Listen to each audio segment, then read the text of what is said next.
بسم اللہ الرحمن الرحیم الحمد للہ رب العالمین وصلی اللہ وسلم علی رسول اللہ وعلی آلہ وصحبہ ومن تبعهم بإحسان إلى يوم الدين أما بعد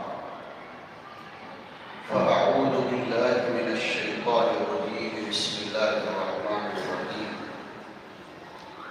يا أيها المزمل قم الليل إلا قليلا نصفه أو انقص منه قليلا أو زد عليه ورتل القرآن ترتيلا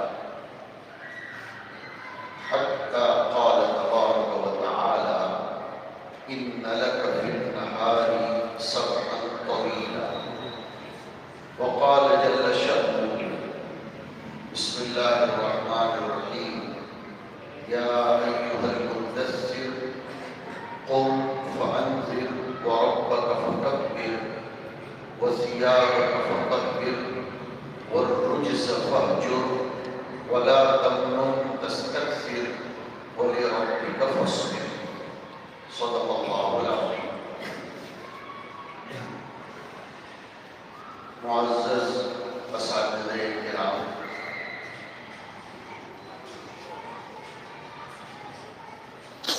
عزیز طلبہ،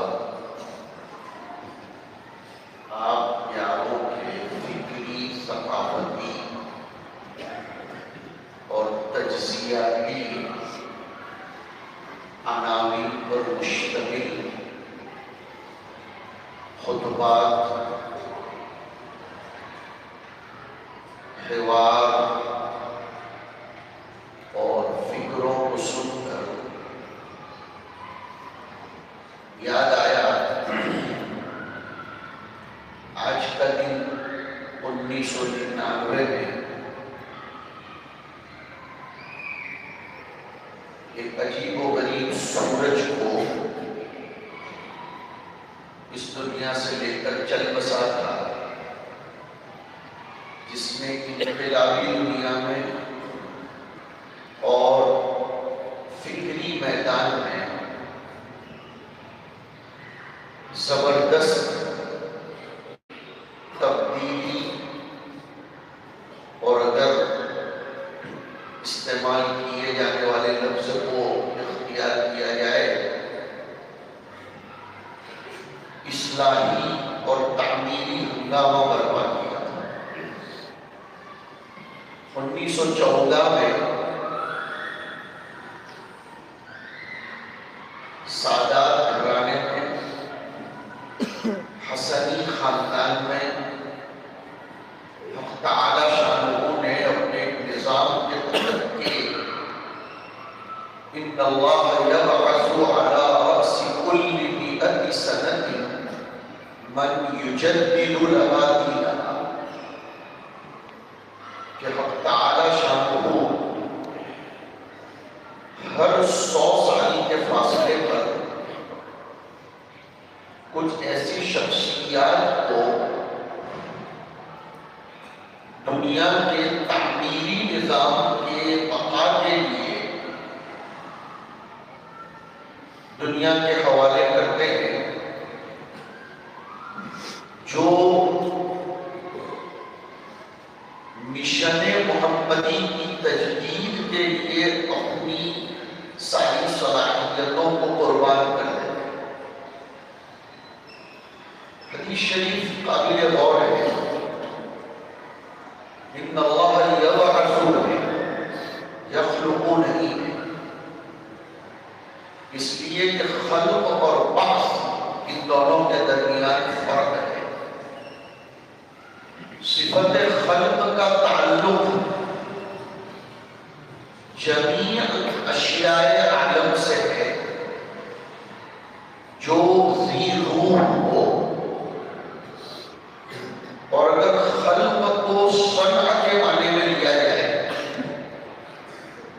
خلق کو جعل کے معنی میں لیا جائے، جیسے کہ ادھر استعمال کیا گیا ہے فَتَبَارَكَ اللَّهُ أَحْسَنُ الْخَالِقِينَ، وہاں خلق عدم سے وجود بخش کے معنی میں نہیں ہے، ورنہ تعدد خالق لازم آتا ہے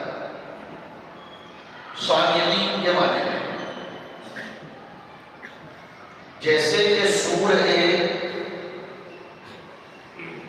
انعام کی اولین آیت میں ہے الحمدللہ الذی خلق السماوات والارض، اور اس کے مقابلے میں پیش فرمایا کہ وجعل الظلمات والنور. خلق اور جعل میں آپ حضرات بعد میں تھوڑی سی تحقیق کر لیں، انشاءاللہ کسی اچھے نتیجے پر پہنچیں گے. ہم اس حدیث شریف کی طرف دوبارہ چلے جاتے ہیں کہ ان اللہ یبعث، اس لیے کہ لسان نبوت ایک ایک لفظ کا انتخاب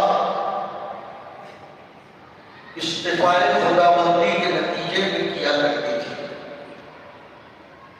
اس کی وجہ ہے کہ وَمَا يَنطِقُ عَنِ الْهَوَىٰ إِنْ هُوَ إِلَّا وَحْيٌ يُوحَىٰ. اور وحی یوحیٰ میں وہ معنی پایا جاتا ہے، پھر بھی اس کی تاکید کے لیے علمہ شدید القویٰ ذو مرہ فرمایا.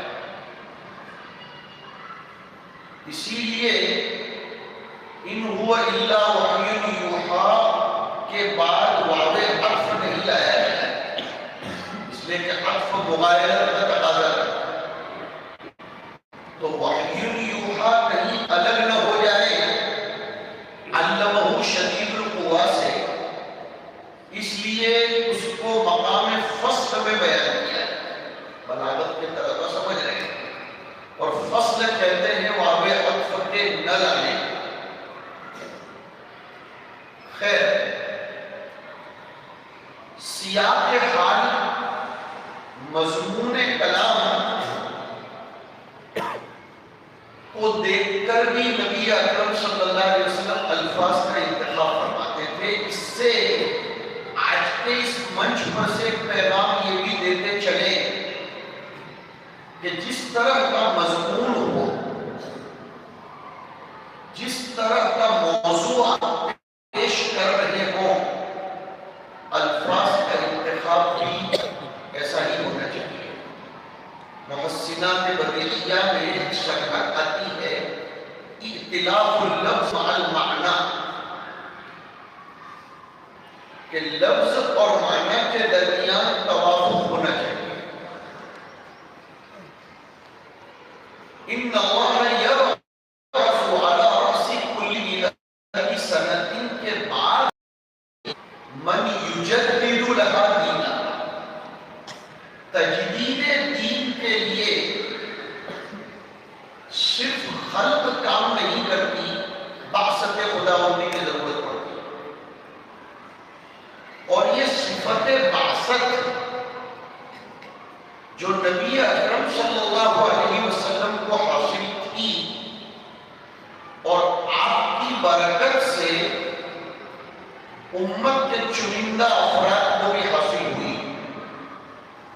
یہ خطابت کا منچ ہے، اس لیے اس کی طرف بھی جا رہا ہوں کہ سیدنا ربعی ابن عامر رضی اللہ تعالی عنہ نے رستم بادشاہ کے دربار میں ہم مسلمانوں کا، بالخصوص میرا اور آپ کا جو تعارف کروایا تھا. اس لیے کہ رستم بادشاہ نے سوال کیا تھا کہ تمہاری ذمہ داری کیا ہے، تم کس مشن کو لے کر دنیا میں چل رہے ہو. فرمایا بعثنا، دیکھو لفظ بعثت آیا، بعثنا لنخرج من شاء من عبادت العباد الى عبادت رب العباد. میں اپنے خطبے سے اس کو جوڑ رہا ہوں کہ وَرَبَّكَ فَكَبِّرْ، اس پر آئیں گے. بعثنا وہاں لفظ ابتعثنا اللہ نہیں ہے. کبھی مقام میں فخامت اور شان پیدا کرنے کے لیے بھی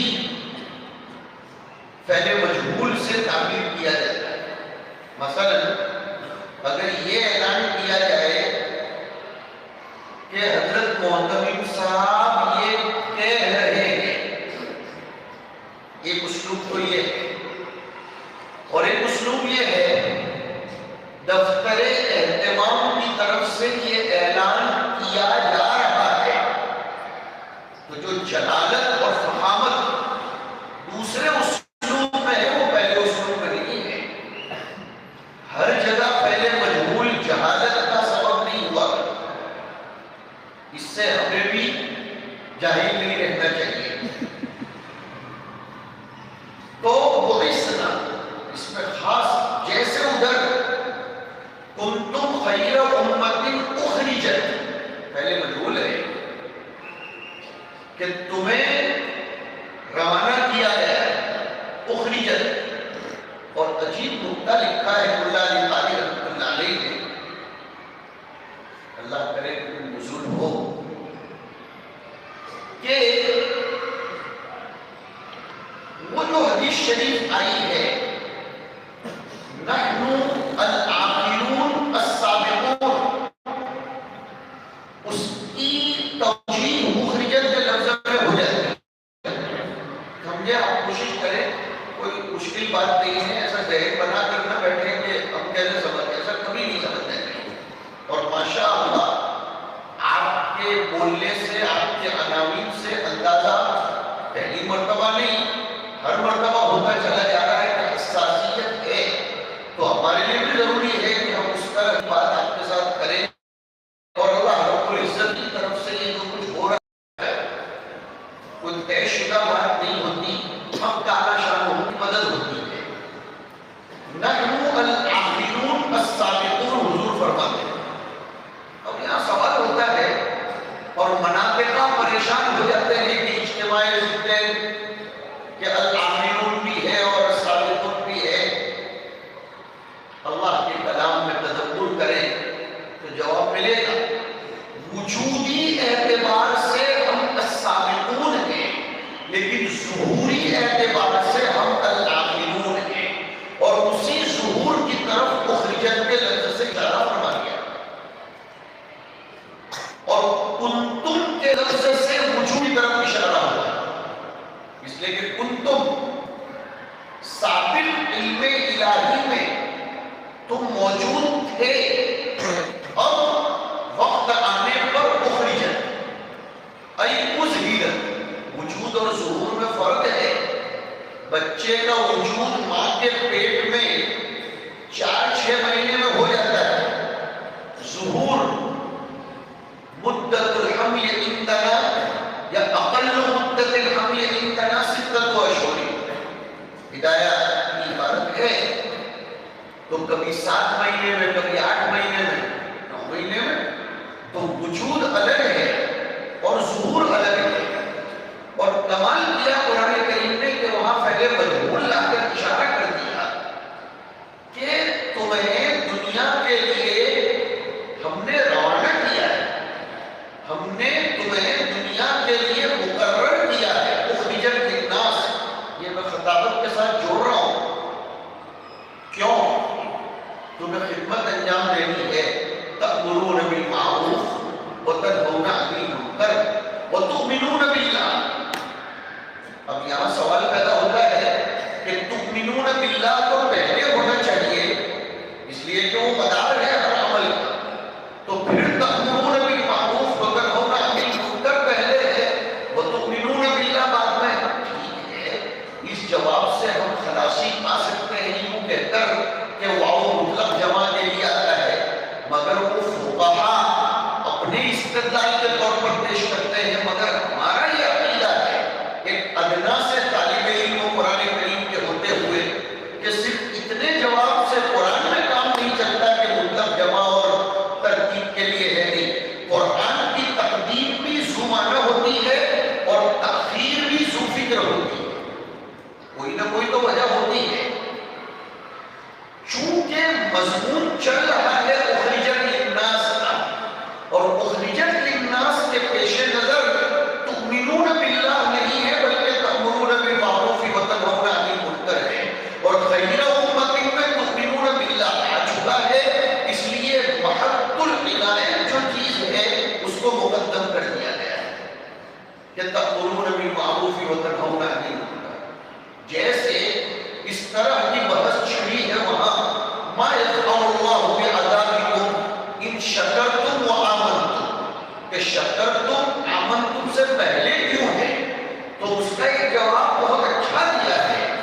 شکر ہی سبب بنتا ہے ایمان کا.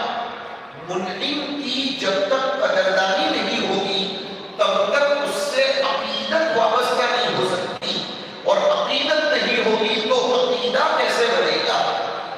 اور سبب خارج میں مسبب پر مقدم ہوا کرتا ہے. بہت معذرت کے ساتھ کہ ان اللہ یبعث علی رأس کل مئۃ سنۃ، اس پر سے چل رہے ہیں. اب تھوڑا سا اور ہلکا کر دوں، اللہ تعالیٰ میری مدد فرمائے. حضرت ربیعی ابن عامر رضی اللہ تعالیٰ نے کیا فرمایا؟ بغیثنا، ہماری قیمت سمجھے نا کہ ہم آرڈینری لوگ نہیں ہیں، ہم آرڈینری لوگ نہیں ہیں، ہم مطلوب ہیں، ہم طالب نہیں ہیں. ہمیں مانگا گیا تھا، اور ہمیں کیوں مانگا گیا تھا معلوم ہے؟ مقام توحید سدا آباد رہے، اور چراغ توحید سدا جلتا رہے، اور مکان آباد نہیں رہتا جب تک کہ مقیم نہ ہو. اس لیے ذیل کعبہ میں ہمیں مانا گیا تھا کہ ربنا وجعلنا مسلمین لک ومن ذریتنا امة مسلمة لک وارنا مناسکنا وتب علینا انک انت التواب الرحیم. اور اس ذریت کی آبادی کے لیے ربنا نے وہ پھر آیا، وبعث فیہم، لفظ بعث پھر آیا، اسی لفظ بعث کو لے کر چل رہے نا. بعثنا ہمیں طے کیا گیا ہے، مقرر کیا گیا ہے. اور آج کی زبان بولو، وی آر اپوائنٹڈ، ہمیں اپوائنٹ کیا گیا ہے، ہمیں چنا گیا ہے. کیوں چنا گیا ہے؟ لنخرج من شاء من عبادت العباد الى عبادت رب العباد. بندوں کی غلامی، بندوں کی محکومی اور بندوں کی تابعداری سے نکال کر رب العباد کی غلامی اور اس کی تابعداری کی طرف لوگوں کو لانے کے لیے. وَمِنْ شِرْكِ الدُّنْيَا إِلَى سَعَدِهَا، دنیا کی تنگی شرک کی بنیاد پر جو پیدا ہو. شرک کا دائرہ محدود ہے، اس لیے کہ شرکا گرچہ کروڑوں ہوں لیکن کہیں جا کر تو انتہا ہو جاتی ہے. اور حق تعالی شانہ لا محدود ذات ہے، وہ تو 99 اسماء و صفات ہم جانتے ہیں، ورنہ ان کے اسماء و صفات کی تو کوئی حد نہیں ہے، کوئی حد نہیں ہے.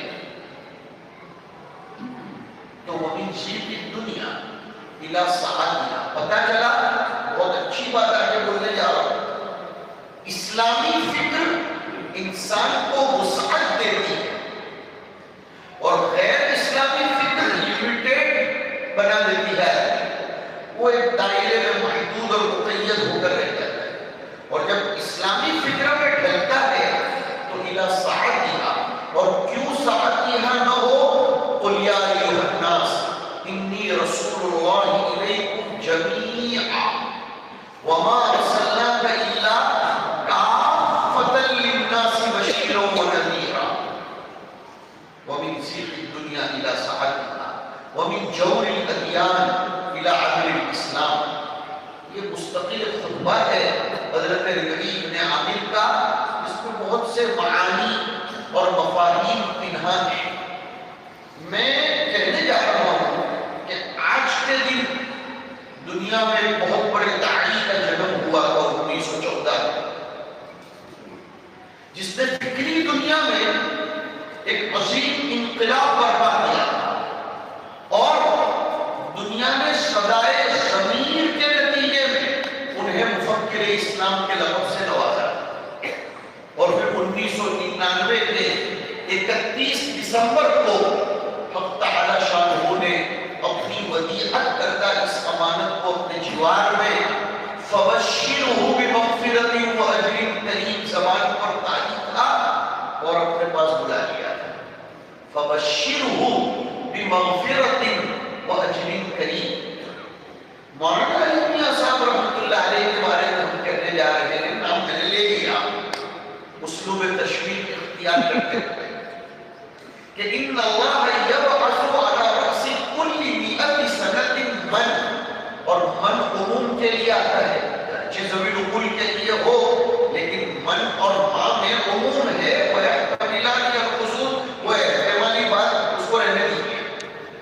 پتہ چلا بیک وقت کئی مجددین پیدا ہو سکتے ہیں.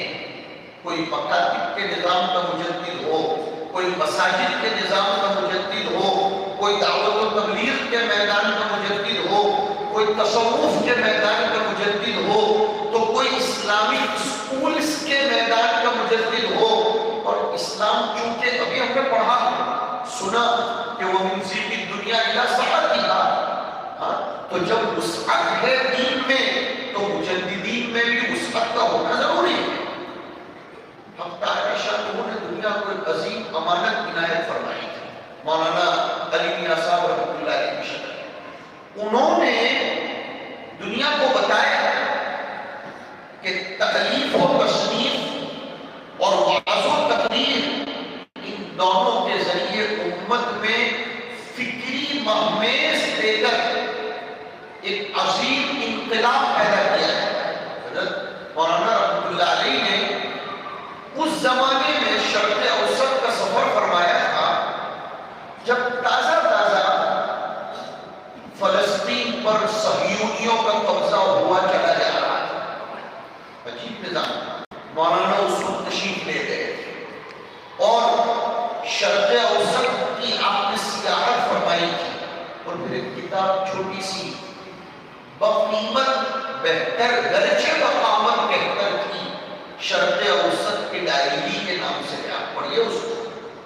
مذکرات صالح فی الشرق العربی کی ایک صالح کی یادیں ڈائری میں یادیں ہوتی ہیں.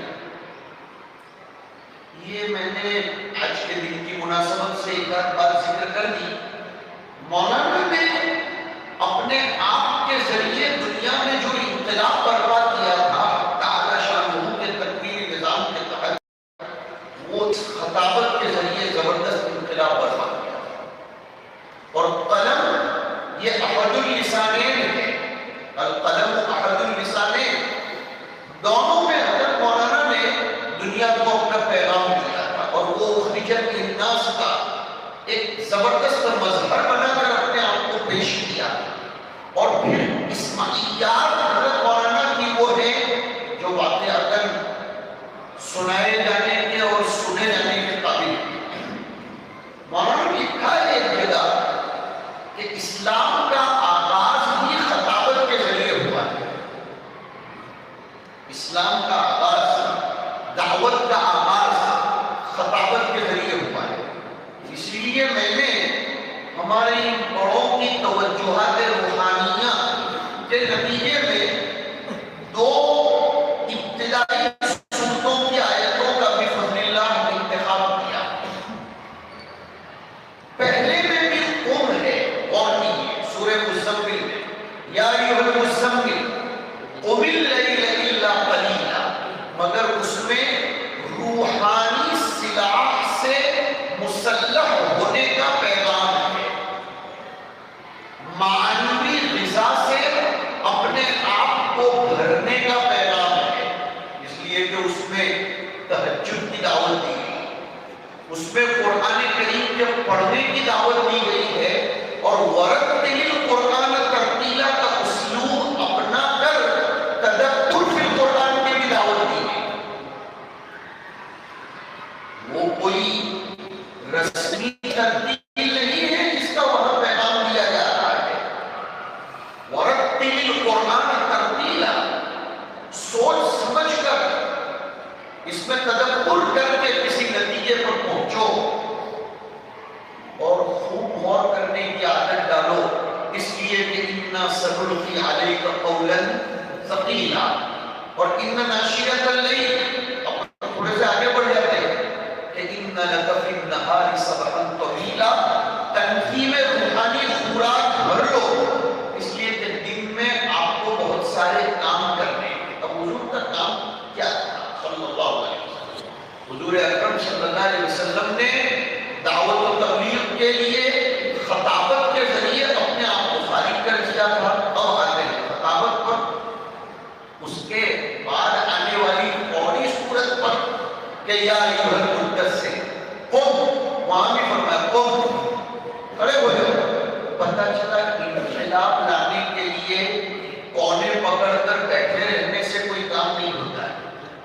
اس کے لیے یا تو ذہنی قیام ضروری ہے یا فکری قیام ضروری ہے یا جسمانی قیام ضروری ہے. میں دفعہ دفعہ مقدر کرتے ہوئے چل رہا ہوں تاکہ کوئی شخصیت زد میں نہ آنے پائے.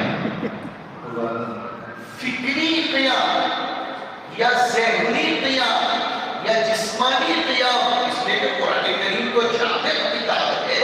تو کہو کھڑے ہو جاؤ، اپنے ذہن رسا کو کھڑا کرو، اپنے جسم کو کھڑا کرو، اپنی فکر میں جمود پیدا مت کرو.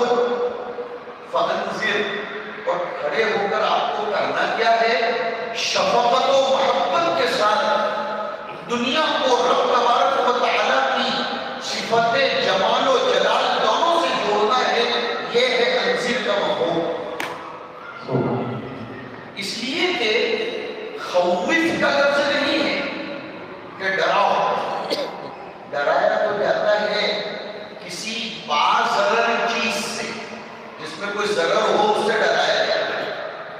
لیکن انذار کیا جاتا ہے جس میں شفقت ہو، جس میں دل کی محبت ہو. قرآن کریم میں انذر کا، اور اللہ کے رسول صلی اللہ علیہ وسلم کا نام بھی بشیرن کے ساتھ ونذیر، اور مفسرین فرماتے ہیں نذیر بھی بشیر ہی ہوتا ہے. جیسے ایک مفسر نے لکھا ہے حضور حبیب بھی تھے طبیب بھی تھے. اس پر حاشیہ ایک صاحب پڑھاتے ہیں کہ طبیب میں محبت بھی ہوتی ہے. یہ بات اور ہے کہ وقتی طور پر وہ محبت کی آنکھوں پر پٹا لگا دیتا ہے، تبھی جا کر تو وہ طب کر سکے گا، ورنہ اس کو رحم آئے گا. وہ رحم جو متعارف رحم ہے تو وہ بدن کو چھینے گا کیسے؟ وہ تو مستقبل کا خطرہ ہے. تو قم فانذر، اور کسی نے لکھا ہے کہ انذر کے لفظ میں نظر بھی ہے کہ انسان نذیر نہیں بن سکتا جب تک کہ آپ کو قوم کی نظر نہ کرے. قم، تو پہلا پیغام آج آپ طلبہ عزیز کے نام یہ ہے. ہمارے حضرت مولانا غلام صاحب رحمۃ اللہ علیہ ایک مرتبہ ہم ان کے ساتھ تھے. مولانا ذوالفقار صاحب رحمۃ اللہ علیہ نے کوئی یہ بھی سکھایا کہ بڑوں کے ساتھ جب سفر میں رہنے کا موقع ملے تو ایسا نہیں کہتے کہ وہ میرے ساتھ تھے، یہ کہو ہم ان کے ساتھ تھے، ہماری سعادت بنتی. تو ایک مرتبہ ہم سورت میں پہنچے حضرت کے ساتھ، مولانا غلام صاحب رحمۃ اللہ علیہ کے ساتھ. تو کسی نے حضرت سے یہ درخواست کی حضرت تھوڑی دیر آرام کر لیجیے. حضرت نے فرمایا زمین کے اوپر کام ہے، زمین کے نیچے آرام ہے. زمین کے اوپر کام ہے اور زمین کے نیچے آرام ہے. یہ ہے قوم. تو اپنے حوصلوں کو مضبوط کیجیے. اور ہم دیکھ رہے ہیں الحمدللہ ہمارے تمام اداروں میں طلباء کے حوصلوں کو مضبوط کرنے کی اپنے تئیں محنت ہو رہی ہے.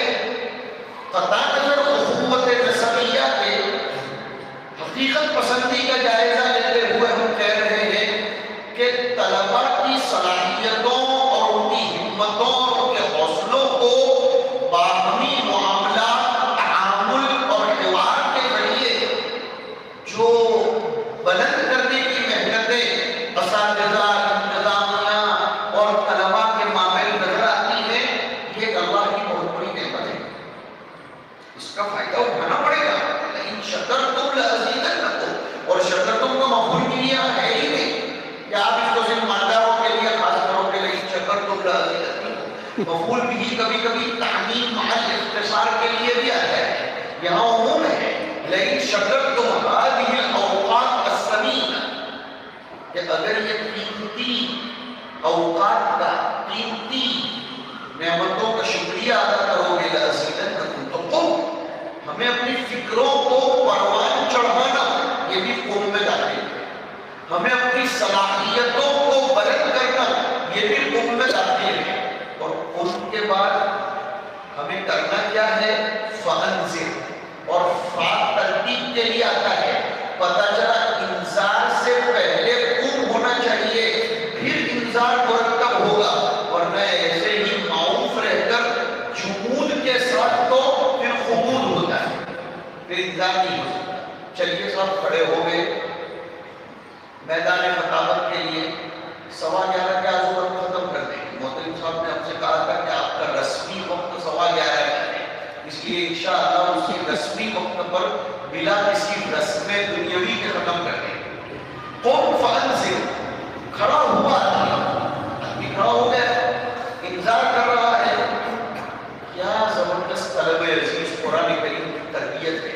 کہاں کھڑے ہو کر اپنی صلاحیتوں کا لوہا منوانے کی کوشش نہ کریں، اپنی شخصیتوں کو تسلیم کروانے کے لیے میدان میں نہ آئے، بلکہ ہر موڑ پر وَرَبَّكَ فَكَبِّرْ، وَرَبَّكَ فَكَبِّرْ. اور عجیب ہے، طلبہ کو لطف آئے گا، رَبَّكَ فَكَبِّرْ کو پیچھے سے پڑھو تو بھی رَبَّكَ فَكَبِّرْ بنتا ہے.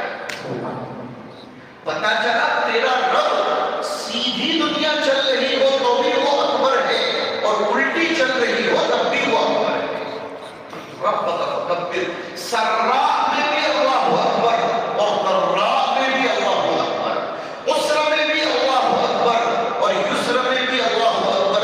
سیدھا پڑھ تو بھی رَبَّكَ فَكَبِّرْ، الٹا پڑھ تو بھی رَبَّكَ فَكَبِّرْ. وَرَبَّكَ فَكَبِّرْ، وَرَبَّكَ فَكَبِّرْ.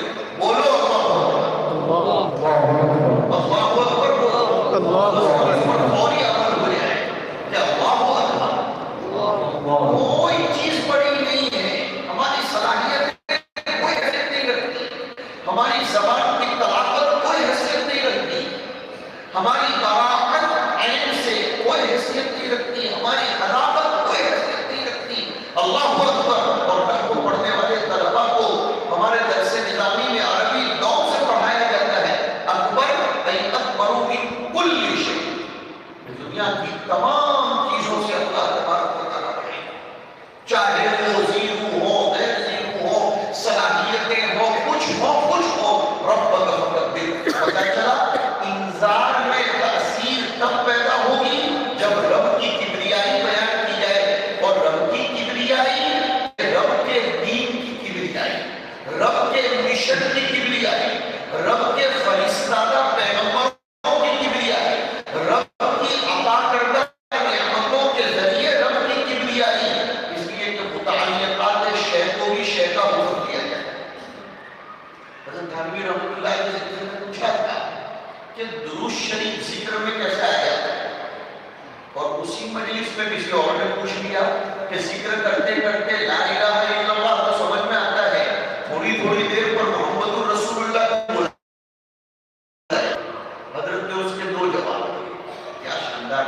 ایک تو کہا اسم الہی جو ذات کا نام ہے، اللہ جو ذات کا نام ہے اللہ، اس میں جلال ہے، اور محمد الرسول اللہ صلی اللہ علیہ وسلم پر اگرچہ صفت جلال کا پرتو تھا لیکن زیادہ صفت جمال کا تھا، بدلیل قول اللہ تعالی فَبِمَا رَحْمَةٍ مِّنَ اللَّهِ لِنْتَ.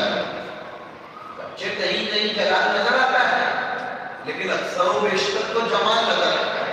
تو لا الہ الا اللہ پڑھ کر جو جلال پیدا ہو رہا ہے، محمد الرسول اللہ کہہ کر اس میں تھوڑا جمال پیدا ہے. اسی نے کتاب لکھی ہے جمال محمدی صلی اللہ علیہ وسلم. حضرت نے ایک جواب یہ دیا. دوسرا جواب دیا کہ محمد الرسول اللہ کے بغیر لا الہ الا اللہ تک پہنچ ہی کیسے سکتے ہیں. اللہ، اس لیے کہ متعلق خدا تو اسی کے حکم میں داخل ہے. ہم کوئی اتحاد کے قائل نہیں ہیں، ذرا مطلب سمجھنے کی کوشش کریں. قرآن کریم متعلق رب ہے، اس کا ذکر کرنا گویا رب کا ذکر کرنا ہے. رسول اللہ صلی اللہ علیہ وسلم کی نعت پڑھنے پر بعض لوگوں کو سوال پیدا ہوتا ہے کہ کیا ہو رہا ہے. ارے بھائی رسول کی نعت، اسی لیے حضرت خان نے بحث کی ہے کہ ایک ہوتا ہے محمد ابن عبداللہ کی حیثیت اور ایک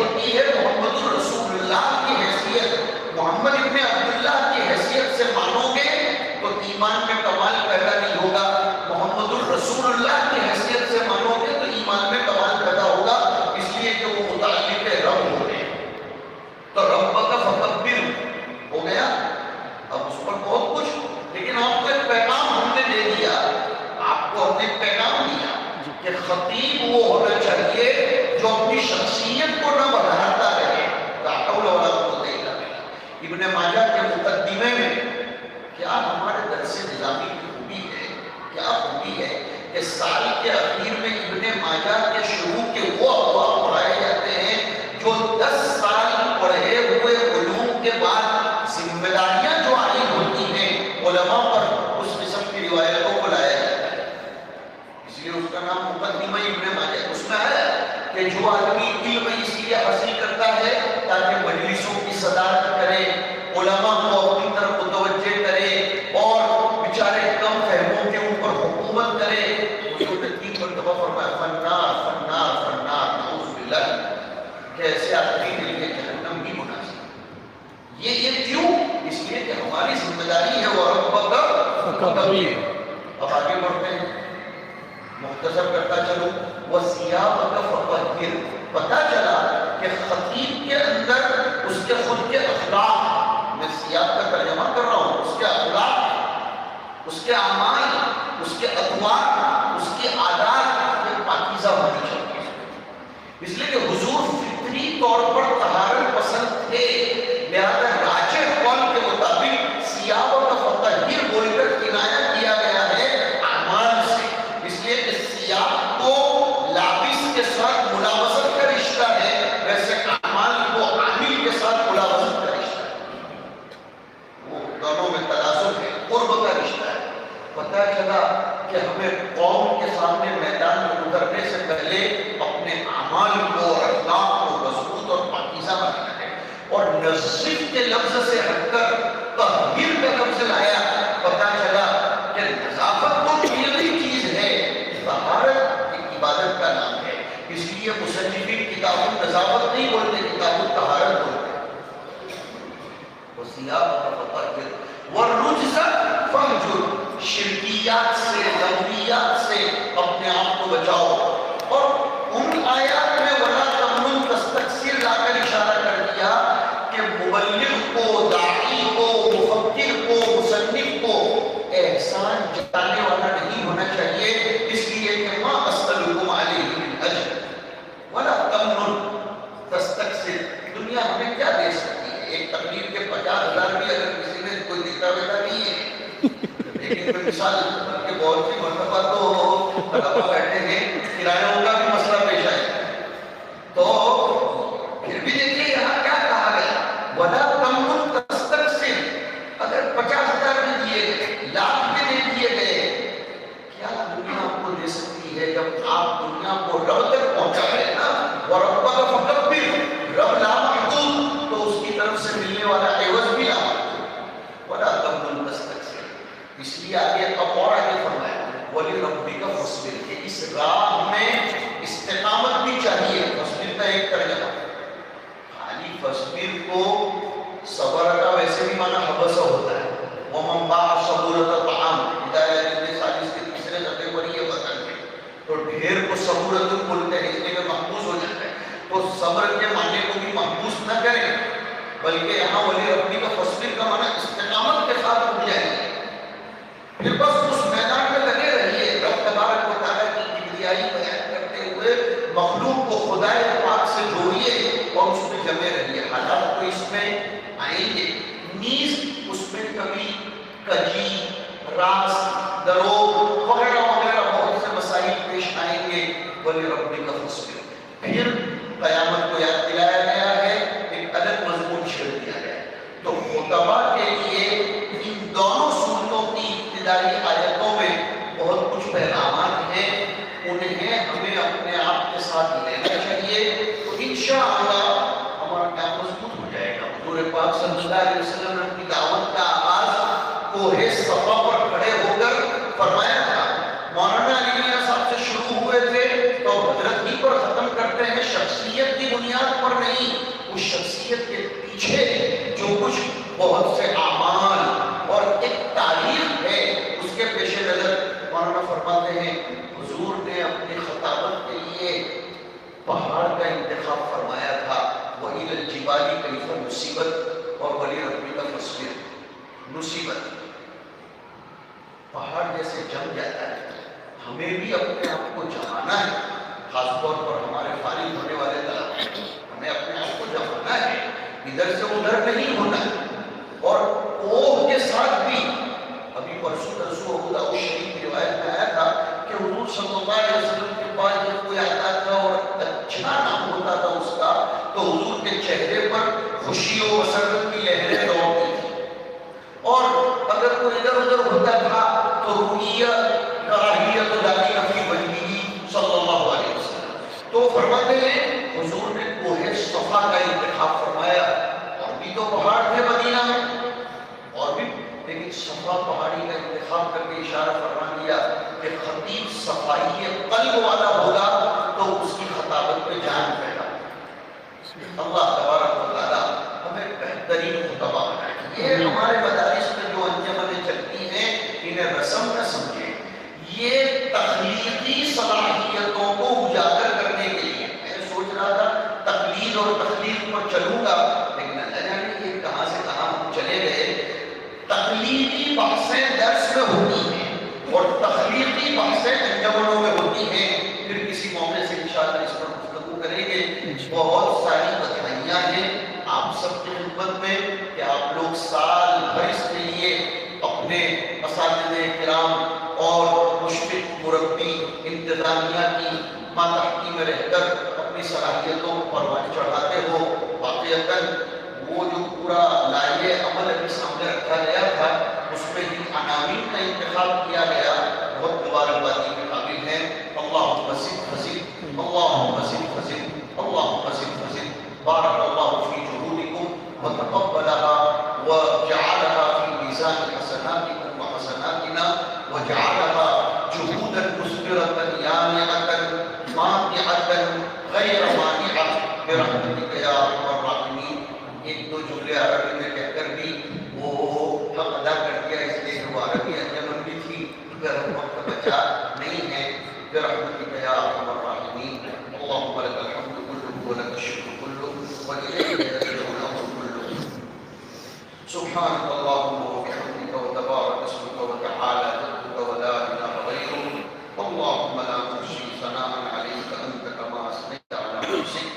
سبحانك لا علم لنا إلا ما علمتنا إنك أنت العليم الحكيم. اللهم إنا نسألك بأننا نشهد أنك أنت الله الذي لا إله إلا أنت الأحد الصمد الذي لم يلد ولم يولد ولم يكن له كفوا أحد.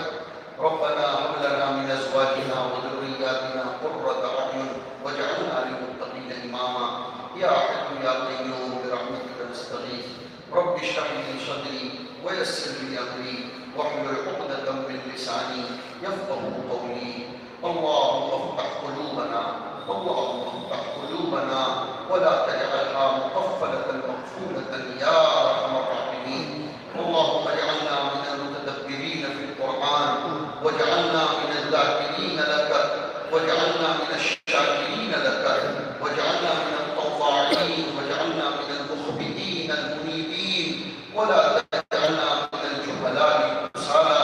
اللهم إنا نعوذ بك من العجز والكسل. اللهم إنا نعوذ بك من النفاق والشقاق وسيء الأخلاق. اللهم إنا نسألك علما نافعا ورزقا واسعا حلالا طيبا وشفاء من كل داء. وصلى الله تبارك وتعالى على خير خلقه سيدنا محمد وعلى آله